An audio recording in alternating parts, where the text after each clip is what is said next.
මයුර ලංකා තුරුවරුණට ඔබ සැම සාදරයෙන් පිළිගන්නවා. මා අද ඔබට මයුර ලංකා තුරුවරුණ තුළින් ඉදිරිපත් කරන වීඩියෝව තමයි ගෘහණියන් ආහාර පිසින අවස්ථාවල ආහාර රසවත් කිරීමට ගන්නා කුළු බඩුවක් වන ඉඟුරුවල ඇති ඖෂධීය ගුණ ගැන. ඉඟුරු සතුව විශාල ඖෂධීය ගුණ රාශියක් තිබෙනවා. ඉඟුරු අපගේ සිරුරට ඖෂධීය වාසි ගොඩක් ලබා දෙනවා. හැබැයි කොපමණ ඖෂධීය වාසි අපට ඉඟුරු ලබා දුන්නත් ඉඟුරු අපට අගුණ වන අවස්ථාත් තිබෙනවා. අද වීඩියෝවෙන් ඒ ගැනත් මා කතා කරනවා. එහෙමනම් මයුර ලංකා තුරුවරුණ නාලිකාව සබ්ස්ක්‍රයිබ් කරලා නැතිනම් සබ්ස්ක්‍රයිබ් කරලා නාලිකාව සමග දිගටම රැඳී සිටින්න කියලත් පුංචි ආරාධනාවක් කරනවා. අපි එහෙමනම් මයුර ලංකා තුරුවරුණට ගොස් ඉඟුරු ගැන වැඩි විස්තර කතා කරමු. රැඳී සිටින මයුර ලංකා තුරුවරුණ සමග.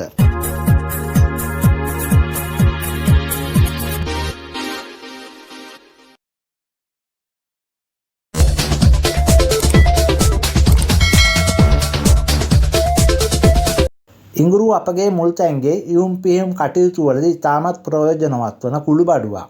විශේෂයෙන්ම මාළු කරියක්, මස් කරියක් සහ වෙනත් මස් මාංශ පිසින අවස්ථාවල ඉඟුරු කැබැල්ලක් එයට එකතු කරන එක ගෘහණියන්ගේ පුරුද්දක් වී තිබෙනවා. එයට හේතුව නම් ඉඟුරු ආහාර පිසීමේදී එකතු කර ගැනීමෙන් ආහාරවල ඇති විස නැති කර ගැනීමට සහ ආහාර රසවත් කිරීමටද ඉඟුරු වල හැකියාවක් තිබෙන නිසා. ඉඟුරු මුල්තැන්ගෙට අවශ්‍ය වන කුළු බඩුවක් වගේම ඉඟුරු අත්බෙහෙත් වශයෙන්ද ඉතාමත් ප්‍රයෝජනවත් වනවා.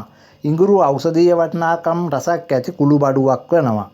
අපට සෙමක් සෙම්පදිශ්‍යාවක් වැළඳුන විට ඉඟුරු කැබැල්ලක් තේකට දමා පානය කිරීම බොහෝ වැඩිහිටියන්ගේ පුරුද්දක් වී තිබෙනවා. ඔබට හිසේ කැක්කුමක් ඇති වූ විට ඉඟුරු යුස ස්වල්පයක් මීපැණි ස්වල්පයක් සමග මිශ්‍ර කර තේකට දමා පානය කිරීම හිසරදය මගහරවා ගැනීමටද හොඳ ඔසුවක් වනවා.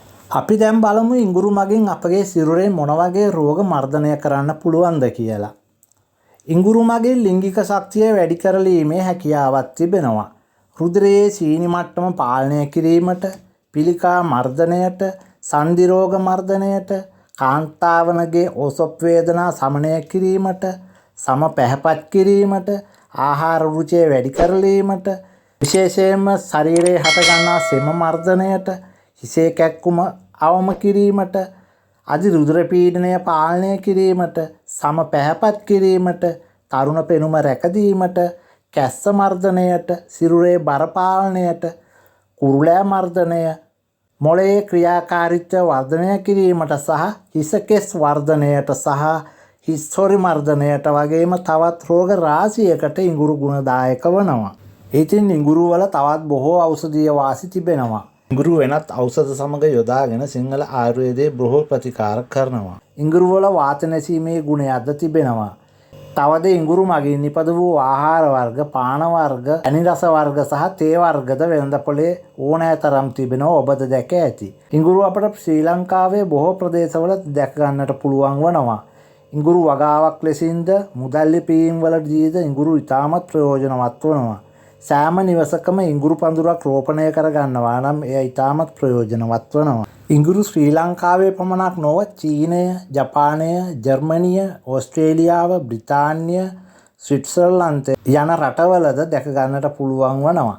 ඉතින් මේ ඉඟුරු කක්කල් කැස්සටද ඉතාමත් ගුණගෙන දෙන ඖෂධයක් වනවා. කක්කල් කැස්සට උළුහාල් තැඹූ වතුර කෝප්පයකට ඉඟුරු ඉස්ම තේ හැන්දක් දමා මීපැණි සමගින් මිශ්‍ර කර පානය කිරීමෙන් කක්කල් කැස්සට ගුණගෙන දෙනවා. ඉතින් අවසාන වශයෙන් මා ඔබට ප්‍රථමයෙන්ම පැවසුවා ඉඟුරු ගුණ වගේම අගුණ වන අවස්ථාවනුත් තිබෙනවා කියලා. ඔව්, ඉඟුරු අපට අගුණ වන්නේ මඤ්ඤොක්කා සමග ආහාරයට ඉඟුරු එකතු කරගතහොත් පමණයි.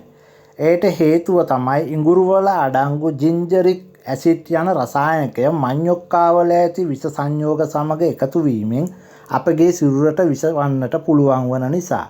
ඒ වගේම තමයි ඉඟුරු මිශ්‍ර කළ ආහාර පානද මඤ්ඤොක්කා සමග ආහාරයට ගැනීම ඉතාමත් අවදානම් වනවා. ඒ වගේම තමයි ඉඟුරු පමණට වඩා නිතර ආහාරයට ගැනීමෙන් උදරයේ වේදනා, බඩ දැවිල්ල, පපුවේ දැවිල්ල, වමනය වගේ ආසාදන වලට ඔබට මුහුණ පාන සිදුවන අවස්ථාද ඇතිවන්නට පුළුවන්. ඒ වගේම ඔබ ඉඟුරු තේ එකක් පානය කළ පසු ඔබගේ සම කැසීමකට ලක් වෙනවා නම් සහ සමේ පළු දැමීම්, ඉජුම් යන රෝග ලක්ෂණ මතුවහොත් වහාම වෛද්‍යවරයෙකු වෙත යොමු කරන්න ඕන.